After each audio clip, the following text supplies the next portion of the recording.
اس کی یہ چاہت نہیں ہے کہ تمہیں عذاب میں مبتلا کرے، اس کی چاہت یہ ہے کہ تم اس کی چوکھٹ پہ آؤ، جھولی پھیلاؤ، اس سے خیرات اور رحمت مانگو، اور وہ تمہارے ماضی کے سارے گناہ معاف کر کے، ساری غلطیاں معاف کر کے تمہیں اپنی رحمتوں سے مالا مال فرما دے۔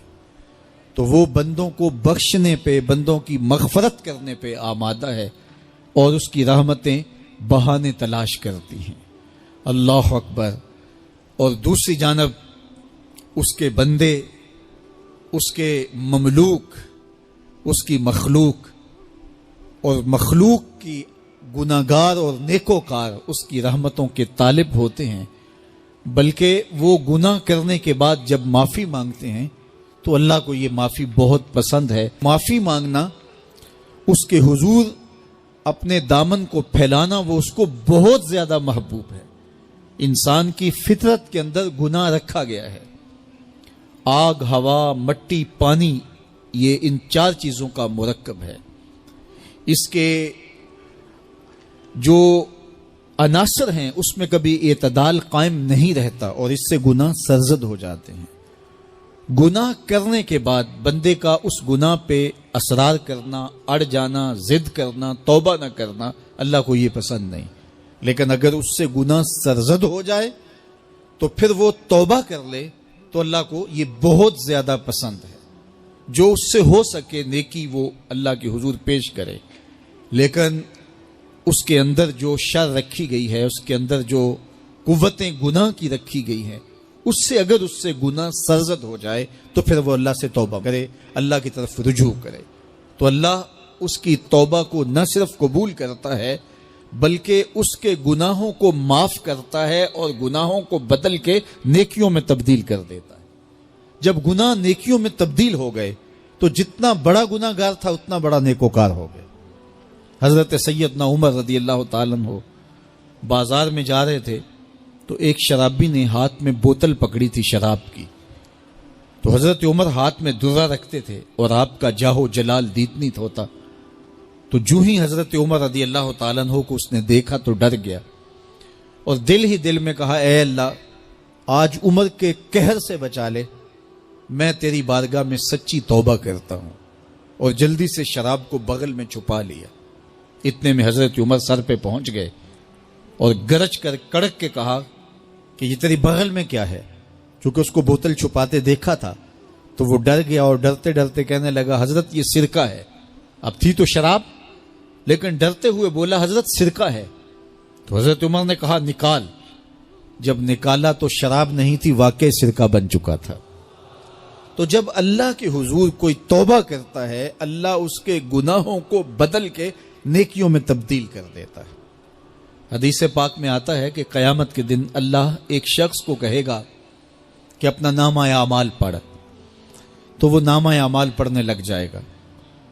تو نامہ اعمال کے اندر چھوٹے گناہ بھی ہوں گے، بڑے گناہ بھی ہوں گے، تو اللہ سے حیا کرتے ہوئے، شرم کرتے ہوئے وہ بڑے بڑے گناہوں کو چھوڑتا جائے گا اور چھوٹے چھوٹے گناہوں کو پڑھتا رہے گا۔ جب وہ سارے گناہ پڑھ چکے گا اور کتاب ختم ہوگی تو اللہ تعالیٰ اسے فرمائے گا، میرے بندے تو نے یہ جتنے گناہ پڑے ہیں میں نے سب کو بدل کے نیکیوں میں تبدیل کر دیا۔ تو بندہ کہے گا، اللہ ابھی تو میرے بڑے بڑے گناہ رہتے ہیں جو میں نے پڑھے ہی نہیں۔ فَضَحِكَ النَّبِيُّ حَتَّى بَدَتْ أَنْيَابُهُ، حضور جب یہ بیان فرما رہے تھے تو حضور اتنا مسکرائے کہ صحابہ نے حضور کی داڑھیں دیکھ لی۔ تو پہلے وہ بڑے بڑے گناہ چھوڑے جا رہا تھا، لیکن جب اللہ فرمائے گا کہ میں تیرے گناہوں کو بدل کے نیکیوں میں تبدیل کر دیا، تو وہ کہے گا ابھی تو بڑے بڑے گناہ رہتے جو میں نے ابھی پڑھے ہی نہیں۔ تو جب کوئی بندہ اس کے حضور توبہ کرتا ہے، اللہ یہ نہیں دیکھتا اس نے گناہ کتنے کیے ہیں، یہ دیکھتا ہے بندہ آیا میری چوکھٹ پہ ہے تو اللہ اس کے پچھلے سارے گناہ معاف فرما دیتا ہے۔ اللہ اکبر۔ میرے اور آپ کے آقا و مولا نے اللہ کے حضور توبہ کرنے اور اس پر اللہ کی خوشی اور اللہ کی خوشنودی کا ذکر کرتے ہوئے ایک مثال بیان فرمائی کہ ایک شخص صحرا میں سفر کر رہا تھا، تو وہ ایک درخت کے نیچے دوپہر کاٹنے کے لیے، سستانے کے لیے رک گیا۔ اور درخت کے ساتھ اپنے اونٹ کو باندھ دیا اور خود لیٹ گیا تاکہ دوپہر کاٹ لوں۔ تھوڑی دیر کے بعد جب اس کی آنکھ کھلی تو اس نے کیا دیکھا کہ اونٹ ماں ساز و سامان کے ساتھ غائب ہے۔ اب صحرا میں اونٹ کا گم ہو جانا گویا زندگی چلے جانے کے مترادف ہے۔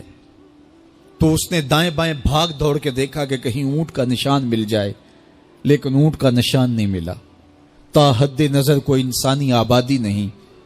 وہ بھاگا اور تھک ہار کے دوبارہ اسی درخت کے نیچے بیٹھ گیا اور پیاس سے ہلکان ہوا جا رہا تھا اور درخت کے ساتھ ٹیک لگا کے لیٹ گیا اور موت کا انتظار کرنے لگا۔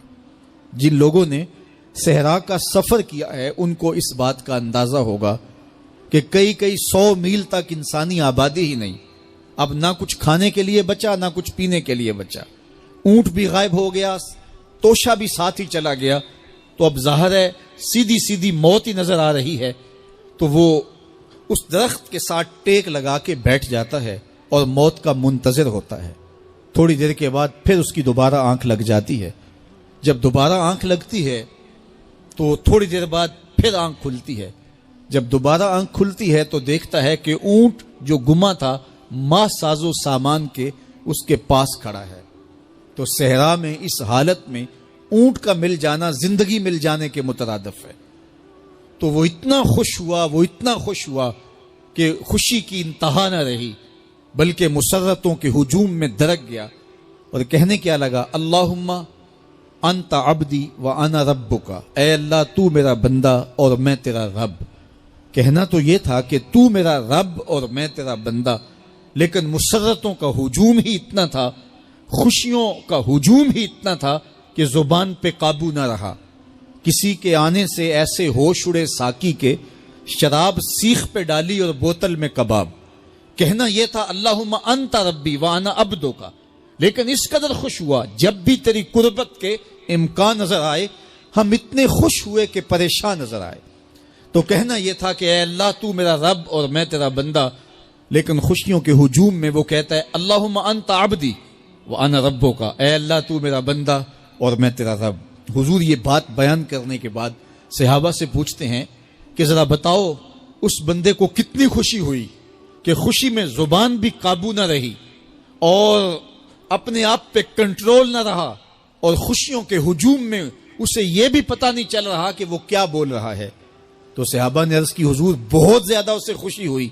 تو میرے حضور نے یہ بات کرنے کے بعد ارشاد فرمایا، جس طرح اس کو گما ہوا اونٹ ملا اور اس کی خوشی کی انتہا نہ رہی، تو فرمایا جب کوئی شخص توبہ کرتا ہے اور اللہ کی حضور پلٹ کے آتا ہے، گناہوں سے معافی مانگ کے اس کی دہلیز پہ آتا ہے، میرے حضور نے فرمایا اللہ اس سے بھی زیادہ خوش ہوتا ہے۔